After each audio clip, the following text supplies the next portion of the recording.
Welcome to another OCD Recovery Instagram Live. I'm going to be talking a little bit about the main topic of the moment, which is the coronavirus.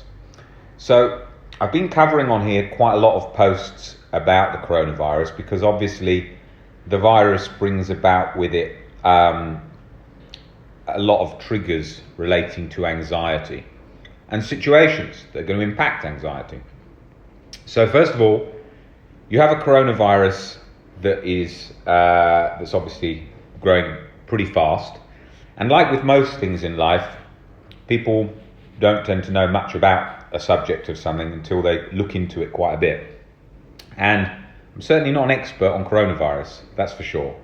But from what I can see, and from all the stuff that I read from specialists and the good sources, coronavirus is going to have huge impact on our way of life, maybe for the next few months, maybe for the rest of the year. So there's going to be a lot of things going on. Coronavirus will mean that a lot of people will be staying home. It means a lot of people will be alone, especially people who live on their own. It means that people will be at home a lot with their parents. Maybe they have arguments with their parents a lot and they'll be at home with their parents, for example. People with addictions that will struggle, isolation. People with depression and anxiety, it's not exactly the best life structure. Then there's obviously the concern, the fear, although the risk is low for young people, that what if you get it and you die? So that's obviously got a fear attached to it. Then there's the other fears of what if you get it and the hospitals are overrun, so you die at home on your own. That's another common fear that people will be attaching to that. Then there's the harm OCD related fear of what if you pass it on to your family and somebody gets very ill, sort of responsibility related OCD.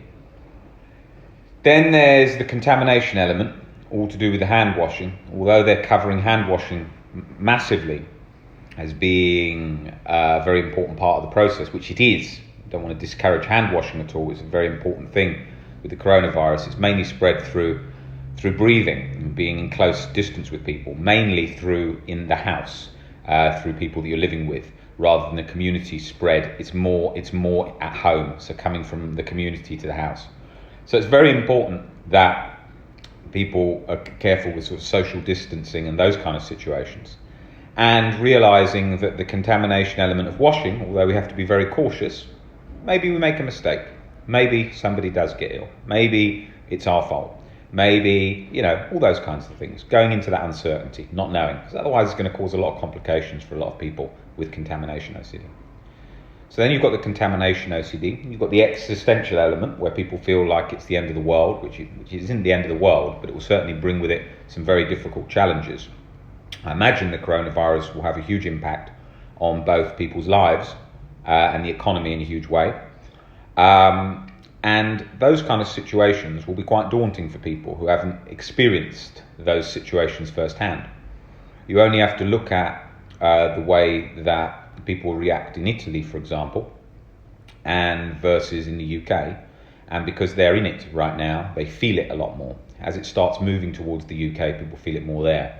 And with these viruses, they move very quickly. So what happens and changes in a few days, suddenly people realise the extent of what's going on, from beginning initially to think, oh, it's just a flu.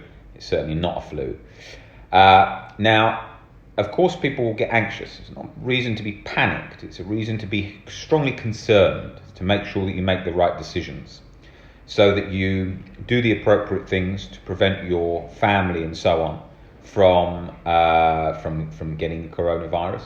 And you do the right things to carry on your lives in the best way within the guidelines set by whichever country you're living in. Now, at the same time, what you want to be thinking about is not to be Googling the news all day long, because that becomes like a compulsive cycle.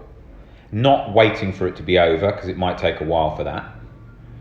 Rolling along, taking day by day, living one day at a time, living in the moment, still enjoying life as best you can in this period that you haven't got control over what's happening, and just going about that. And I think there will be a lot of things that people will notice from an experience like this, from a positive side, because there's both positive and negative. Of course, we're we're very aware of the negative that's apparent at the moment. But then from the positive side, you've got probably bringing people closer together afterwards, probably, and together when they're together with people in the house or whatever. It will, I imagine, make people a lot more aware of a lot of things. But in life, we soon forget. So if it all passes, it's no big deal. But we have to bear in mind, it's very likely, like the flus have passed, especially in relation to coronaviruses, that there's a second wave and it can be more deadly. So we don't know when that could happen. So it's going to be a sort of ongoing uncertainty for now with what's happening with coronavirus.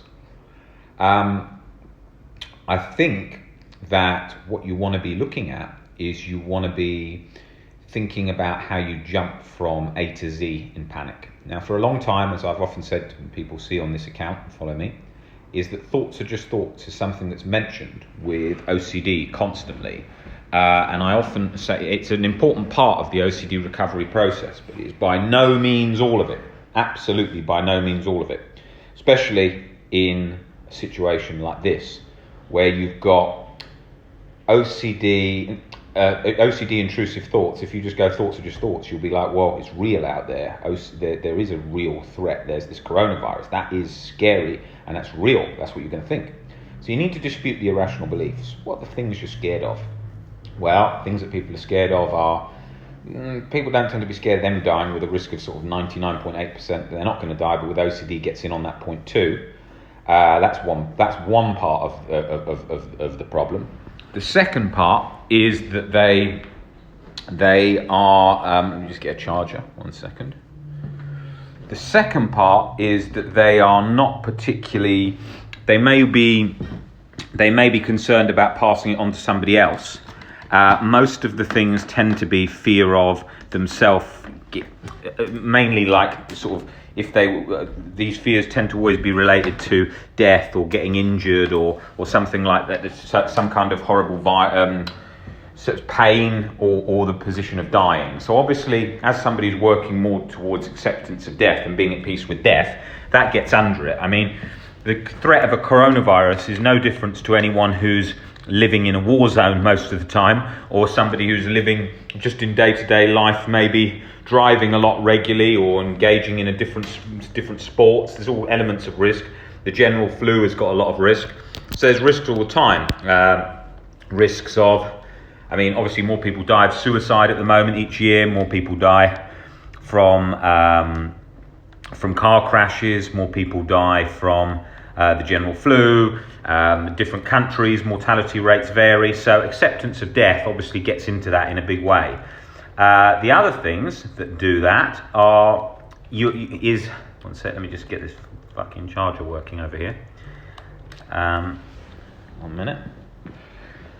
So yeah, the other things that you've got there is like fear of getting ill. Pneumonia is a common fear. People often fear that. Even without the coronavirus, people often fear that. They think that OCD sufferers are often like constantly checking if they've got flu, if it's gonna progress into pneumonia. That's a really common fear. So I expect that to still be a top concern for a lot of people. So that one's very much about rolling with it, the uncertainty, and whatever happens, happens. Then there's going to be the people who are more triggered, who've got underlying health conditions. That's going to be huge. So people who've got like some lung disease, heart problems, high blood pressure, and then into the lower levels of the asthmas, the allergies and so on. So people will be more concerned about those. However, I can't remember the exact results, but it was something like from 125 patients that they had tested who've got coronavirus with asthma, there was no increase in death rate. However, that's a small number. Now, what you want to avoid, obviously, with OCD is constant reassurance of trying to work out ratios and work out survival rates, because that's an endless cycle that you just keep going through all the time, trying to work out how risky something is. So you want to be cautious in life. You want to make sure, like I had adult onset asthma relating to gastroesophageal reflux disorder, which was basically inflamed a lot by anxiety, that caused me lots of breathing related issues. So if I looked and reviewed my own situation, although I don't really have any breathing issues now because my anxiety is under control, But my gastroesophageal reflux disorder is from my father. It's a genetic condition, regardless of anxiety. I do have an additional concern. I think that might be tricky, but overall, I think even if it caused some kind of issue in the scheme of things, it's still very low risk.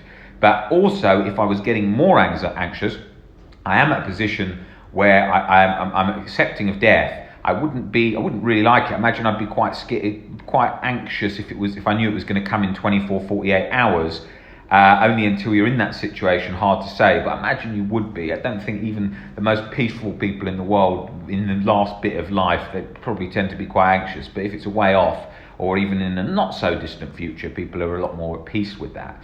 And you can be completely at peace with that. It's just going through those beliefs. So if I was constantly swaying between that position, maybe I had a cancer or something, and I was going back and forth between nearly dying and not, you'd be getting used to that over and over and over and over again, sort of exposing yourself to it.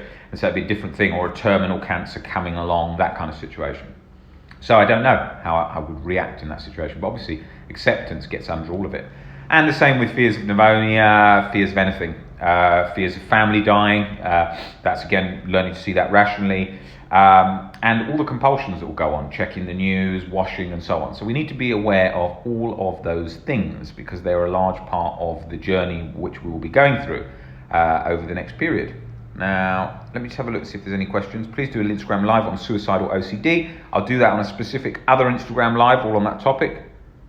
How do you deal with very strong, intrusive, very irrational thoughts against your values? So values I often cover on here is a concept we need to be careful of. It's a concept often mentioned by ACT, acceptance commitment therapy, and the problem is that people get obsessed with values. Oh, I must live to my values. Absolute nonsense when it comes to OCD, because the individual, although you want to be roughly going guide with our values, we all head towards our values is a good way to live. But if you're rigidly locking them in, I've got to live with my values, OCD is going to go like a homing missile for that value. What if you don't live by that value? If you don't live by that value, it's not ideal, it's not the end of the world. But if you lock it in rigidly, I must live by my value, it's gonna turn up the heat.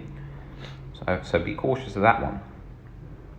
Can you provide the list of recommended books? I will post that again on the Instagram stories. Why do some themes stick and stand out, feel more real than others? Just because of how much you're believing them, your perception of them and so on, and that's how they grip in, but they're mainly sort of a random anxiety spiked sensation that then locks in, and then it kind of gets caught in there with your belief system and perspectives. Let's have a look.